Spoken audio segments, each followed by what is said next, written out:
প্রিয় দর্শক আসসালামু আলাইকুম।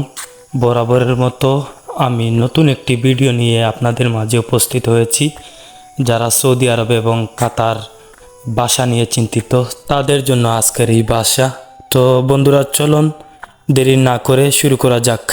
কেমন আছেন বাংলাতে, আরবিতে অনুবাদ হবে কেবল হাল। কেবল হালের অর্থ হচ্ছে কেমন আছেন। আমি ভালো আছি আরবিতে অনুবাদ হবে আনা কয়েস। আনা কয়েসের অর্থ আমি ভালো আছি। তুমি আরবি জানো কিংবা বুঝো। ইন্তা আরবি কালামের অর্থ হচ্ছে তুমি আরবি জানো কিংবা বুঝো। বন্ধু এদিকে এসো। সাদিক তাল অর্থ হচ্ছে বন্ধু এদিকে এসো। আমি অসুস্থ। আনা মারিদ অর্থ হচ্ছে আমি অসুস্থ। আমি ক্লান্ত। আনা তাবান অর্থ হচ্ছে আমি ক্লান্ত। তুমি ভয় পাচ্ছ কেন। ইন্তা লেশ কুফ এর অর্থ হচ্ছে তুমি ভয় পাচ্ছ কেন। ভয় নেই। লাত কুফ এর শব্দের অর্থ হচ্ছে ভয় নেই। আমি আসি। আনা মজুদ এর অর্থ হচ্ছে আমি আসি। এটা ধরো। এমসি খাদা এর অর্থ হচ্ছে এটা ধরো।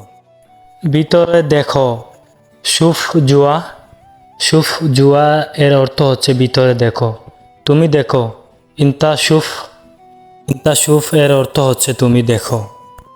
একটু পরে আসো কিংবা একটু পর আসো। সোয়াইয়া বাদ ইজি এর অর্থ হচ্ছে একটু পরে আসো, তুমি এখানে আসো। ইন্তা তাল হেনা এর অর্থ হচ্ছে তুমি এখানে আসো। আমার সাথে ধরো। এমসিক মাআনা অর্থ হচ্ছে আমার সাথে ধরো। আমার টাকা লাগবে। আনা এবগা ফুলুস এর অর্থ হচ্ছে আমার টাকা লাগবে। So guys, thanks for watching.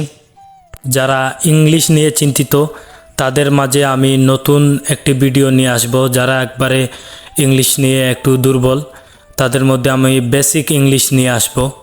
তো বন্ধুরা আজ এই পর্যন্ত। যারা আমার চ্যানেলটি সাবস্ক্রাইব করেননি অবশ্যই চ্যানেলটি সাবস্ক্রাইব করে দিবেন। আপনাদের সুন্দর মতামত জানাবেন। ধন্যবাদ।